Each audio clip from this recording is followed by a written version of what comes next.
Estimados estudiantes, reciban un cordial saludo. En esta ocasión, entrando ya a la unidad 3 de lo que es diseño de material didáctico, vamos a analizar primero que nada las teorías del diseño del material educativo. Desde el punto de vista de la programación curricular, los materiales deben servir de apoyo en el desarrollo de las unidades de aprendizaje por experiencia programada. ¿Qué quiere decir esto? Que se presentan los contenidos previstos para contribuir a un logro de objetivos. Además, debe estar de acuerdo con la metodología de enseñanza-aprendizaje que elija el docente y que obviamente lo hará previamente en su planificación.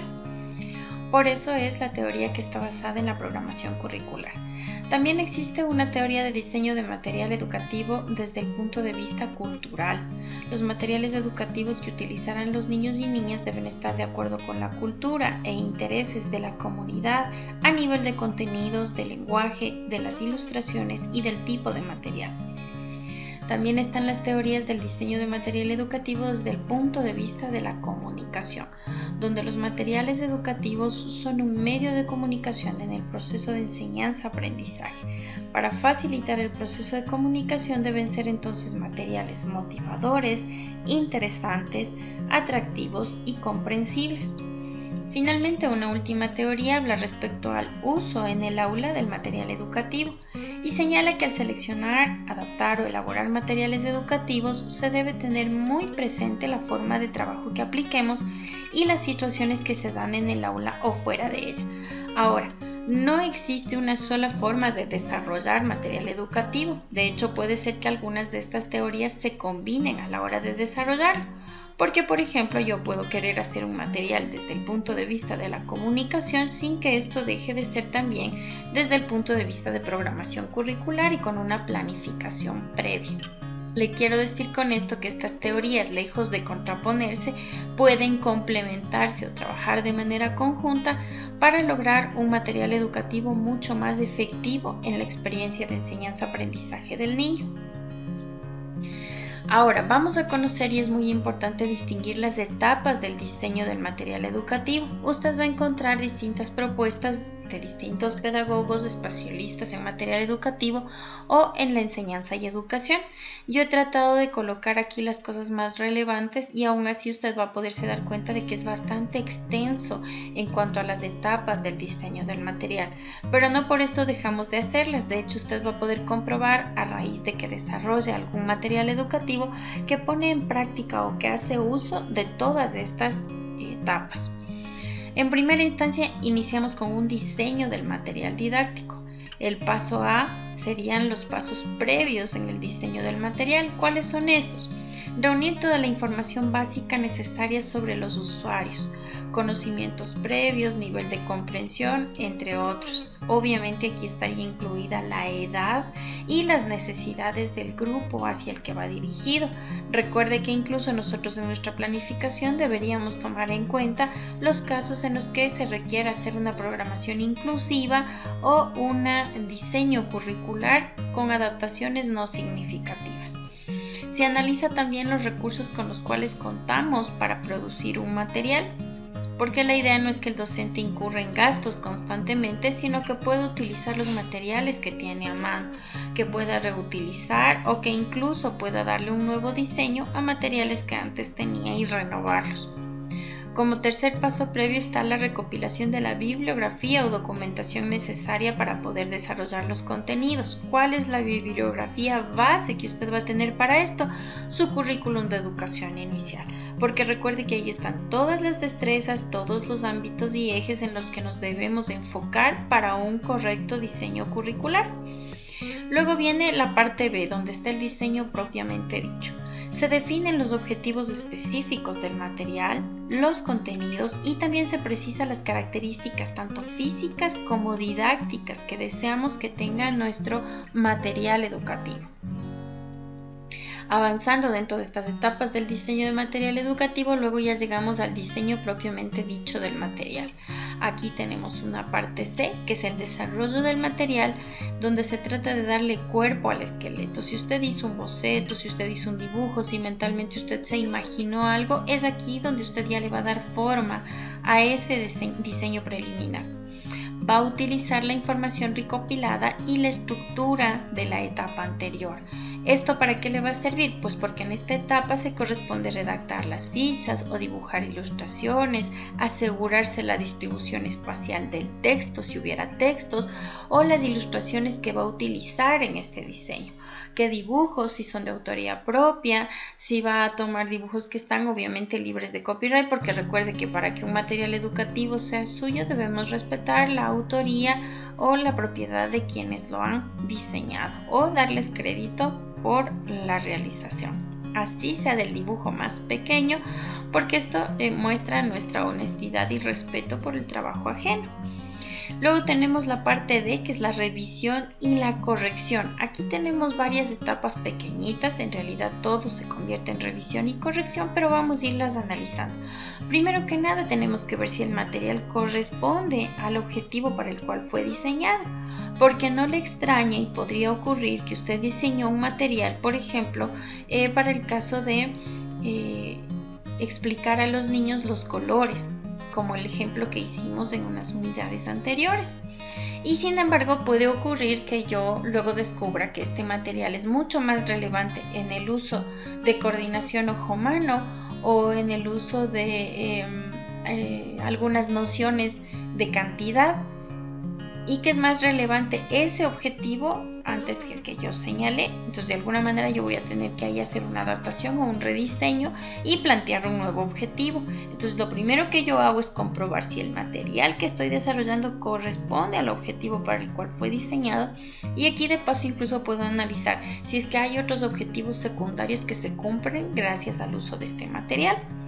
Luego tengo que ver si los contenidos han sido desarrollados correctamente, si no hay faltas de ortografía, errores en cuanto a las imágenes, errores en cuanto a la ruta que yo pienso seguir para desarrollar los contenidos. Luego tengo que revisar que el lenguaje resulte comprensible, y cuando decimos el lenguaje, recuerde que no nos referimos únicamente a las palabras. En los niños tenemos también las imágenes y los pictogramas como parte de la inducción al lenguaje de los niños. Así que hay que revisar que resulte comprensible, que sea de fácil acceso o que sea fácilmente perceptible para el niño. Luego las ilustraciones o recursos sonoros que son significativos y adecuados para el contexto del estudiante. Esto sobre todo cuando desarrollemos material educativo, por ejemplo, a nivel de computadora, o cuando vayamos a utilizar algún tipo de software y vayamos a desarrollar algún tipo de recurso didáctico, porque recuerde que la parte sonora o las ilustraciones son muy útiles. Y en la parte práctica física, las ilustraciones son de gran uso, las canciones, que serían nuestro recurso sonoro, también van a ser parte del contexto en el que el niño va a aprender. Muchas de las actividades que diseñamos, si están acompañadas de un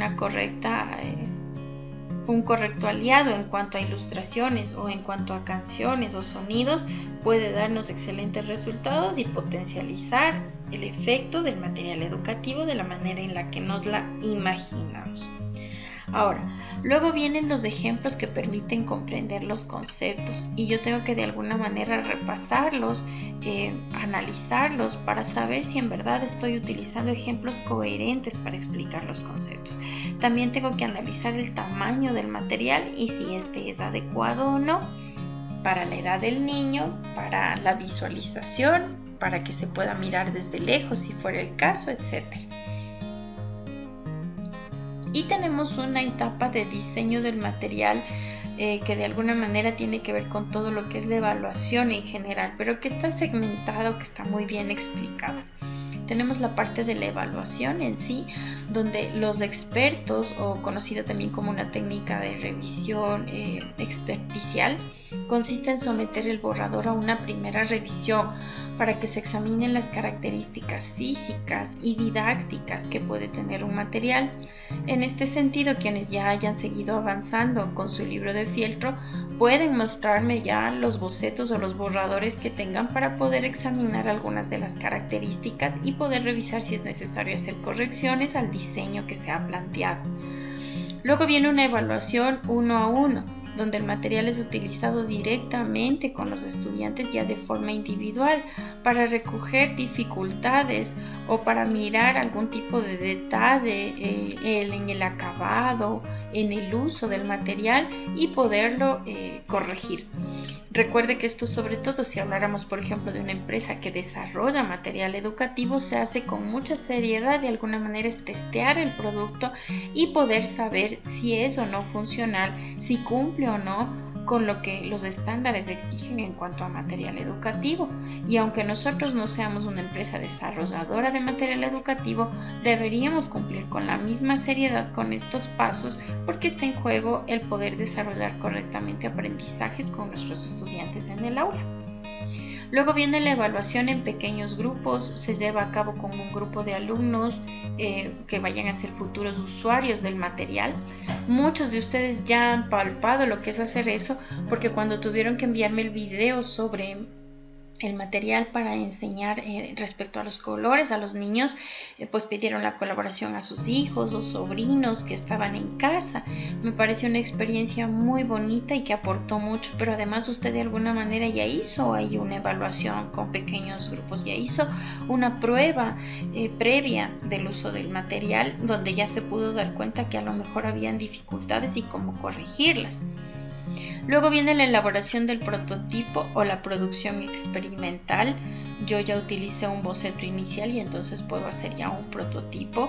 Esto usualmente es un paso que a veces nosotros nos saltamos por temas de costos, pero que en cambio en las empresas sí se hace, y por eso es importante que yo se lo mencione, porque aquí se elabora el modelo original del material, se procede a una producción experimental, es decir, reproducir el prototipo, ejemplares pequeños o cantidades pequeñas para experimentación y para evaluación por parte de algunos grupos. Luego está la evaluación en función, es decir, la evaluación de campo, donde se trata de averiguar cómo funcionaría el material y si cumple con los objetivos. Esto ya es plena y netamente en el aula o con los niños. Y luego viene un reajuste o producción final. Esto en base a la etapa anterior. Si hubiera reajustes al prototipo, se hacen antes de iniciar una producción final. O por ejemplo, si usted está desarrollando alguna cosa, algún tipo de material, luego de que ha podido hacer una evaluación o probarlo con algunos niños y se ha dado cuenta de que tiene algunos errores o fallas, pues puede hacer los reajustes y luego sí proceder a los acabados, a darle los últimos toques, ya sea coser, pintar, poner laca, el brillo, a lo mejor juntar algunas de las piezas, reforzar algunas de las piezas si vio que a lo mejor tienen mucha debilidad y no van a durar mucho tiempo, etc. El reajuste y producción final, suele llevar su cierto tiempo, porque hay que asegurarnos de que el producto final que entregamos tenga un muy buen acabado y que realmente cumpla con los estándares, así como con los objetivos. Calidad y eficacia son las dos cosas que deberían primar en el resultado final de nuestro material educativo. Estas son de alguna manera las etapas del diseño de material educativo. Ahora bien, tenemos también que tomar en cuenta que las experiencias para el niño van de la mano de distintas situaciones. Yo le he colocado aquí lo que se conoce como el cono de la experiencia. Y dentro del cono de la experiencia tenemos tres subtemas o tres subáreas: la abstracta, la convencional y la directa. Cuando hablo de abstracta, ¿a qué me refiero? A símbolos verbales o símbolos visuales que le permitan al niño adquirir algún tipo de experiencia y que siguen siendo recursos didácticos. También está el área convencional, donde yo puedo utilizar, por ejemplo, grabaciones, radio, pinturas, imágenes en movimiento e incluso la televisión para poder aportar con algún tipo de conocimiento o aprendizaje al niño. Y luego está la parte directa, la que es de contacto directo con el niño como una parte de su experiencia o aprendizaje experiencial, donde está la exhibición, el trabajo de campo, las demostraciones, las experiencias dramatizadas, las experiencias planificadas y las experiencias directas o intencionales. Yo le voy a hablar, por ejemplo, de una experiencia en lo que podría denominarse trabajo de campo con la siguiente imagen. No es lo mismo que yo intente utilizar un símbolo, como en este caso la foto, el dibujo que está aquí. Lástima que esté un poco borrosa la imagen, pero como ustedes ven es un póster de un árbol y una profesora queriendo explicar el árbol de abajo hacia arriba. Es decir, desde las raíces hasta el tronco y luego la copa.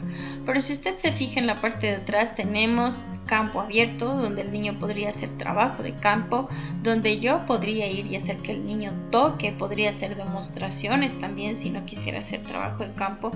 Podría incluso sembrar un árbol y mostrarle antes de sembrar al niño las raíces, el tronco, la copa, las hojas y que de una manera vivencial el niño pueda realmente percibir a qué nos referimos con una experiencia de aprendizaje directa, que podría ser, como dije, catalogada como exhibición o como trabajo de campo.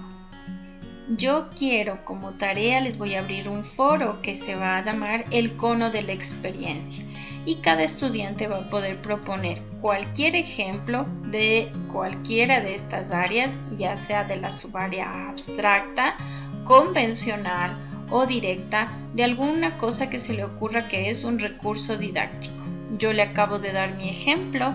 Un recurso didáctico de trabajo de campo podría ser el sembrar un árbol y cómo con el niño yo iría explicando de forma directa la experiencia de poder entender las partes del árbol, ¿sí? Quiero que cuando usted plantee el objetivo de este recurso didáctico del cual me va a hablar en el foro, tenga en lo posible en cuenta las destrezas del currículum de educación inicial. Recuerde que usted está recibiendo también la materia de referente curricular, por lo tanto ya conoce las destrezas, para qué edad están planteadas, y espero que en el foro, de una forma reflexiva, no copiado y no inventado, sino de una forma reflexiva desde su propia experiencia, lo que usted ha podido vivenciar en sus prácticas profesionales o a lo mejor en su propia experiencia siendo alumno en algún momento, especialmente en todo lo que tiene que ver con el área de los niños, ¿no? Y como digo, en base al currículum de educación inicial. La tarea va a estar abierta a partir del día de hoy y van a tener una semana para realizarla. Por favor, ponga atención a las fechas para la realización de esta tarea. Desde ya, muchas gracias, y cualquier inquietud que ustedes puedan tener en la próxima clase que nos vamos a ver, le damos un pequeño soporte a esto y podemos seguir avanzando con la unidad 3.